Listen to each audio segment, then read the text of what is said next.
Let the words of my mouth and the meditation of my heart be acceptable in thy sight, O Lord, my strength and my Redeemer. Before diving into the text from this morning's epistle written by St. Peter, I want us to make a few observations about his preceding thoughts. Starting back in verse 13 of chapter 2, Peter begins giving practical guidance to his audience. We know from 1 Peter 1:1 that his audience is composed of mostly Jewish converts who have been exiled away from their homeland. They're living as strangers in Pontus, Galatia, Cappadocia, Asia, and Bithynia. The majority of the people they're living among would in all likelihood have seen these former Jewish Christians as very strange on many different levels. So because of this, Peter begins verse 13 to give these Christians living in exile practical guidance in various settings of life. First, he tells them to be subject to all human forms of government. If they were seen as insurrectionists or anti-government individuals, which would be possible given certain understandings of Jesus as king and a future messianic kingdom, this could have negatively impacted these Christians' ability to share the truth of Jesus' death and resurrection. Second, he tells servants to be subject to their masters. Again, if the servant is a Christian and he's obedient and suffers while doing good and is still obedient to his master, again, this provides an opportunity for the master to come to know Christ. Third, when this comes to Peter's instructions to husbands and wives, this of course would probably be something that our modern world would denounce as antiquated and misogynistic. However, that is far from what Peter is doing here. Peter first tells wives that they must continually be subject or subordinate to their husbands. Yes, the husband is over the wife, much in the same way as Christ is over the church. But Peter goes on to say that the wife subjecting herself to her husband serves a missionary purpose. It wins people to Christ. Fourth, after the wife, Peter speaks to husbands. They are to live with their wives in an understanding way and continually to show them honor. So though the wife is subject to the husband, he is to honor her. Or she says the wife is subject to the husband, he is to honor her. Peter says the reason for this is because the husband and wives, they are co-heirs to the grace of life. Again, in husbands honoring their wife, this would certainly be seen as a missional aspect to those around them.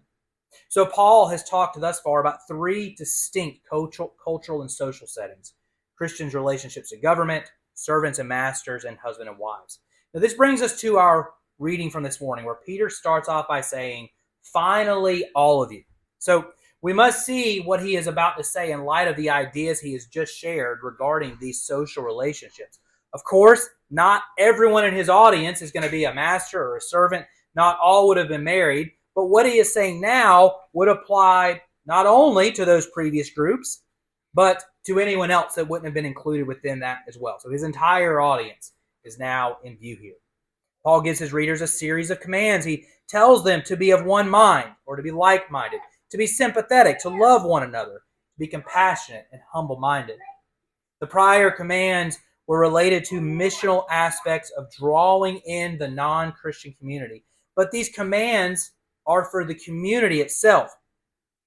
Note also that Peter just got done giving commands to two different household relationships: servant and master, husband and wife. The implication being that the Christian community is a household. It isn't just some social gathering for picnics, good music, times with friends, or coffee. No, they are a household. Peter identifies here several key virtues that the Christians should engage in so that they can truly be a family. So with that in mind, let's take a look at these various virtues that Paul identifies. First, they're to be of one mind. One commentator notes that this means that they should have a, quote, common heritage of faith and ethical tradition. This, of course, would be the traditions of the apostles. We might even identify this as the foundational virtue for the Christian community. Think again about his audience. These are Christians who are in exile, living away from the customs, society, and people they know and love. Of course, they would want to cling to other Christians in this foreign land, but they will all be coming from various backgrounds. If not for this common heritage of faith, it would be very challenging to unite together with so many different cultural and heritage differences. The faith and traditions of the apostle is what should bind them together. The second virtue that Peter identifies for his audience is to be sympathetic to each other. Recall for a moment the reality of life for Peter's audience. Here are some of the things we know about them from his letter. They live in a foreign land. They are grieved by various trials. They have been insulted for the name of Christ, and they have suffered specifically for being Christians. These folks are not in any way living an easy life. With these various forms of suffering, Peter tells them to show sympathy to each other. We could put this another way, to be understanding of one another. In many ways, this ties back to what we have looked at previously regarding what we should do when those around us are suffering. We should be sympathetic. We should listen. We should weep, but don't talk. Third, they are to show love to each other. Just as the families are to show love to each other, Christians are to show love to each other. This entails a consistent desire for the good of the other, a place for the other, placing the other above themselves. The fourth virtue in this list in the King James is to pity one another. Now, this is probably, given our modern day notions of pity, not the best way to translate this term. It's probably better to translate it as tenderhearted or compassionate. The word, according to New Testament commentator Donald Sr., quote, derives from the word intestines, which were considered to be the seat of emotions. Thus, good or healthy intestines implies tender or compassionate feelings towards one another. So Christians are to be tender or compassionate towards each other. Finally, Christians are to be humble-minded to each other. Karen Job says that, quote, in the first century, humble people did not threaten or challenge another's rights, nor did they claim more for themselves than had been duly allotted them in life. Of particular relevance to the Christian readers of 1 Peter, to humble oneself was to declare oneself powerless to defend one's status. Think about the implications of this compared to today. As citizens of the United States, we have certain rights. In this context, a Christian would forsake his status of these rights if it was for the betterment or good of another in the Christian community. It is truly placing others ahead of yourselves. Think for a moment about these 5 virtues as it relates to the church. How would things be different if we truly and totally embrace these principles of being of one mind, being sympathetic, loving one another, being tender-hearted, and being humble-minded? Think about your own relationships with other Christians. Can you say you consistently embrace these principles? Again, we can turn to Karen Jobs, where she says these are qualities that ran counter to the trends of first century society, as they do in our own today. But Peter is saying that, like Jesus, his readers do not need to use the same tactics as the world to defend who they are as heirs of God in Christ. I would suggest that we should always approach any church relationship with these virtues at the forefront. Whether they be vestry meetings, church planning meetings, budget meetings, or even just simple conversations. Again, when we don't embrace these principles, any disagreement can result in broken fellowship and unraveling of Christian friendship. But in those instances that we listen to each other, we're sympathetic and humble with each other, we allow our common faith and the traditions of the apostles to keep us in unity, even despite differences. But you might be saying at this point, okay, Father, that all sounds great. But inevitably, there will at least be some Christians within our community who will not embody these 5 virtues. They will treat you with contempt, anger, evil, abuse. What do you do then? Of course, it's easy when we all embody those virtues, right? When everybody's getting along, that's the easy part. But what do we do when we don't do that? Of course, it would be much more challenging, as we often might find in evangelical and Protestant-leaning circles. There can become contempt and hate, schism, brokenness. So again, what do we do in those moments? Peter tells us, quote, do not repay evil with evil or abusive speech for abusive speech. Instead, we are to continually bless those who treat us this way. I think it's helpful here to provide the kind of a very detailed translation of the verb here, of bless. It is to ask for a bestowal of special favor, especially of calling down God's gracious power. So when another Christian treats you with evil or engages in abusive speech, you are to ask God to bestow grace on this person. Imagine you hear of a story of a man being robbed.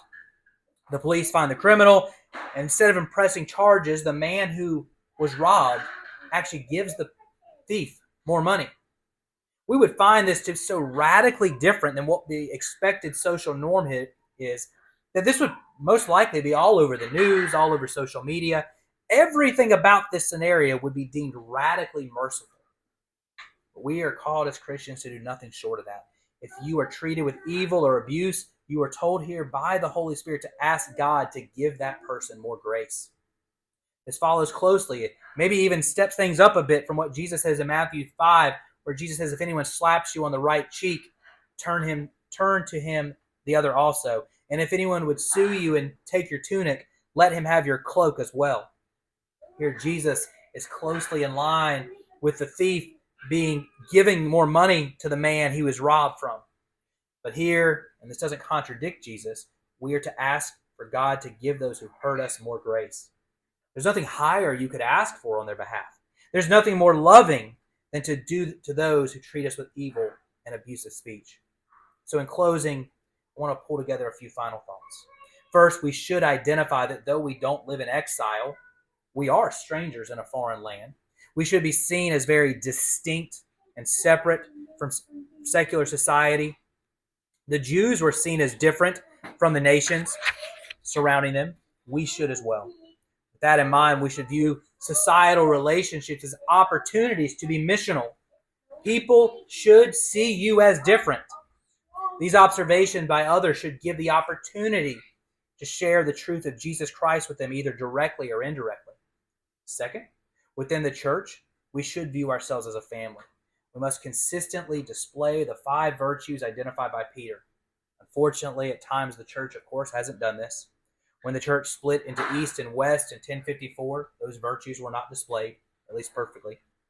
With the Protestant Reformation, this was not displayed when the Western church was split into Roman and Protestant, at least largely. If I had to guess, everyone here can think of a time in a local church where these virtues were not displayed. Instead, you probably say the exact opposite of what Peter says in verse 9. Evil was repaid with evil, and abusive speech was returned with abusive speech. Maybe even you were involved in this yourself. What if you have? Of course, this might be hard, but I would tell you to do 2 things. First, seek confession. And second, seek out the person you returned evil with evil, or maybe you were the one to even start the evil. Confess the sin to them and ask for forgiveness. Now, maybe this isn't possible because you can't find the person. Maybe they've died even. You had no contact with them at all. You can still at least seek the sacrament of confession. But what about the next time? And this will be my closing thought. I hope and pray it doesn't happen, but it is likely that at some point in the future you will receive evil or abusive speech from a Christian. When that happens, you have an opportunity to do something that can only be done by an individual who is deeply united to Christ. In that moment, your flesh will cry out for justice and vengeance. When a dog is bit, what does it do? Bites back. Every one of us has that same instinct within us. When you're hurt by another, especially another Christian or someone close to you, your first instinct will be to return evil with evil, but don't. Instead, be like Jesus.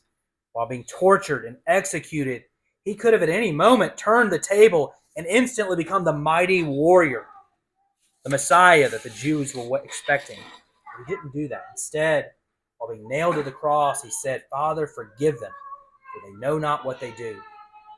Again, this isn't the way the world thinks or works, but that is what we are called to be nailed to the cross, to be persecuted by our own, to be abused, and then to ask God to give them grace. Unto him that is able to do exceedingly abundantly above all that we ask or think, according to the power that worketh in us, unto him be glory in the church by Christ Jesus throughout all ages, world without end.